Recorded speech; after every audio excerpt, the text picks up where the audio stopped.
Welcome my channel Triveni steno classes. आज का dictation start होगा 3 सेकंड बाद।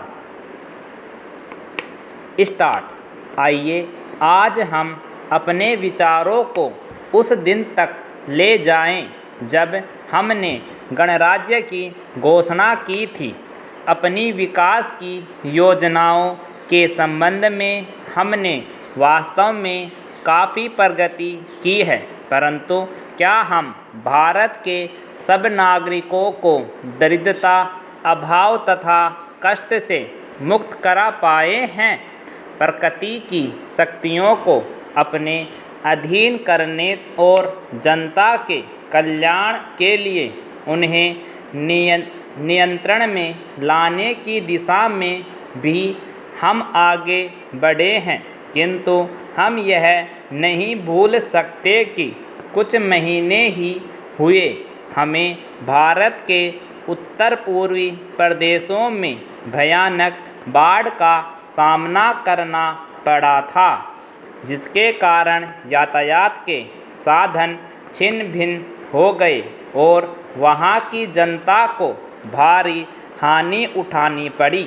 निसंदेह साक्षरता, प्रसार और रोगों के निराकरण के महत्वपूर्ण उपाय भी हमने सोचे हैं। यद्यपि अभी भी देश के बहुत से भागों में निरक्षरता और बीमारी पर्याप्त मात्रा में दिखाई देती है, जनकल्याण की योजना को हम बराबर आगे बढ़ाते रहेंगे। यह हमारा दृढ़ संकल्प है, इसमें संदेह नहीं किया जा सकता। इन योजनाओं के पूरे होने के संबंध में जो प्रयास अब तक किया गया है, उससे भी हमें असंतुष्ट नहीं होना चाहिए। फिर भी जो कुछ अब तक किया जा सका है, यदि वह बहुत चमत्कारी नहीं दिखता, तो उसका कारण यह है कि अभी निर्माण कार्य जारी है और समाप्त नहीं हुआ है। राष्ट्र के निर्माण में समय की आवश्यकता होती है। आज हमारा गणराज्य दिवस है और भारत जैसे प्राचीन राष्ट्र के इतिहास में 5-7 वर्ष की अवधि एक स्वल्प काल है। आइए अब हम विगत वर्ष की घटनाओं पर नज़र डालें और यह देखें कि विकास के कार्यों और निर्माण योजनाओं की दिशा में हम कहां तक आगे बढ़ सके हैं। पैरा। यदि मुझसे यह कहा जाए कि बीते वर्ष की घटनाओं का वर्णन मैं एक वाक्य में करूं, तो मैं कहना चाहूँगा कि संविधान में दिए गए निर्देशों के अनुसार हमने समस्त राष्ट्र के साधनों को ऐसे ढंग से जुटाना आरंभ कर दिया है, जिससे यह स्पष्ट हो जाता है कि भारत में कल्याणकारी राज्य की स्थापना का श्रीगणेश हो चुका है। पिछले वर्षों में हमने जो संकल्प और दावे किए थे, अब वे मूर्तिमान होने लगे हैं। इसलिए अब यह समझना कठिन नहीं है कि राष्ट्र किधर जा रहा है और आगामी 10 या 15 वर्षों में हम किस स्थिति में होंगे।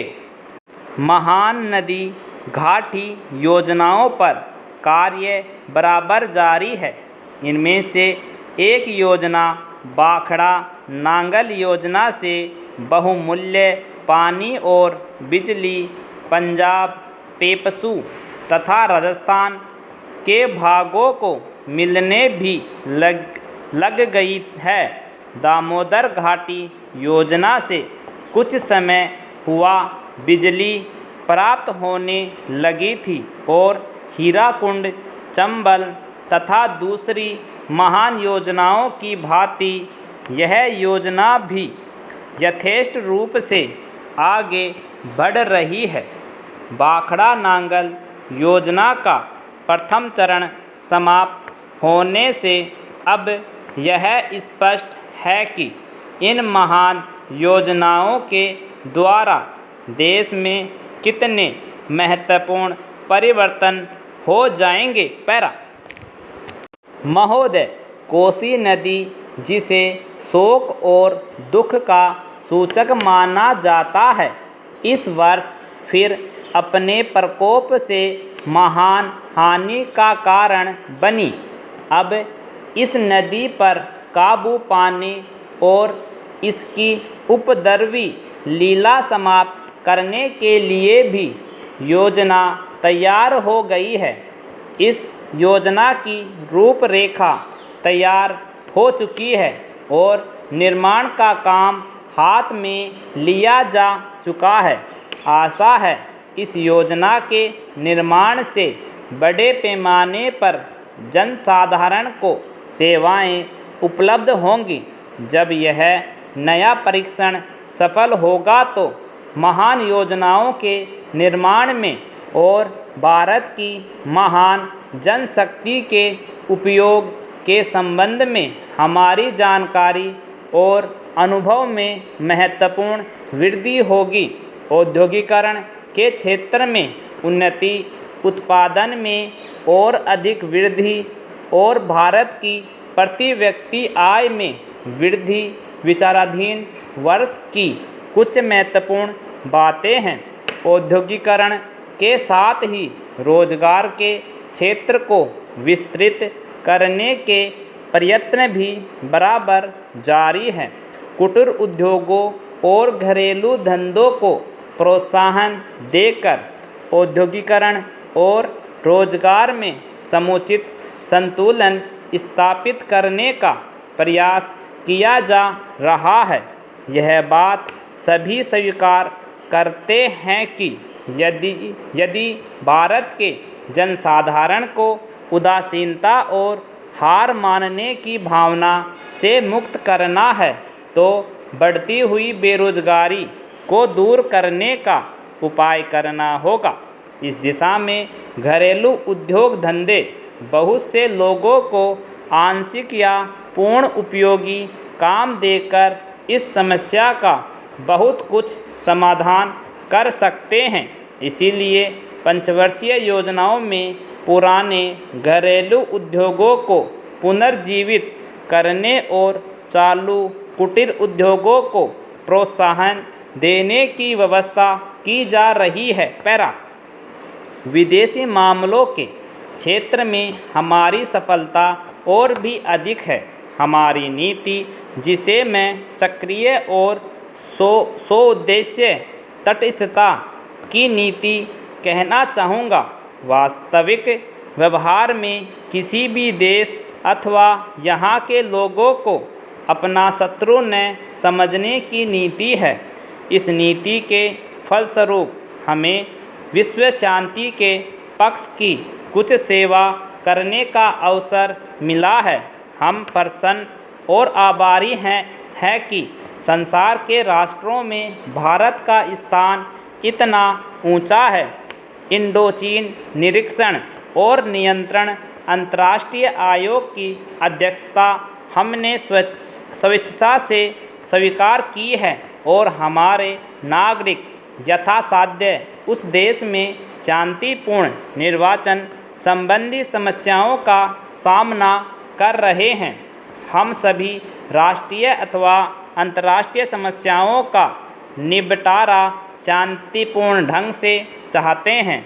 मुझे बहुत प्रसन्नता है कि भारत में फ्रांसीसी बस्तियों की समस्या शांति और सद्भावना के वातावरण में सुलझ सकी है। शांतिपूर्ण प्रणाली की सफलता का वह एक महत्वपूर्ण उदाहरण है। दुर्भाग्य से भारत में पुर्तगाली बस्तियों की ऐसी ही समस्या को सुलझाने की दिशा में प्रगति नहीं की जा सकी।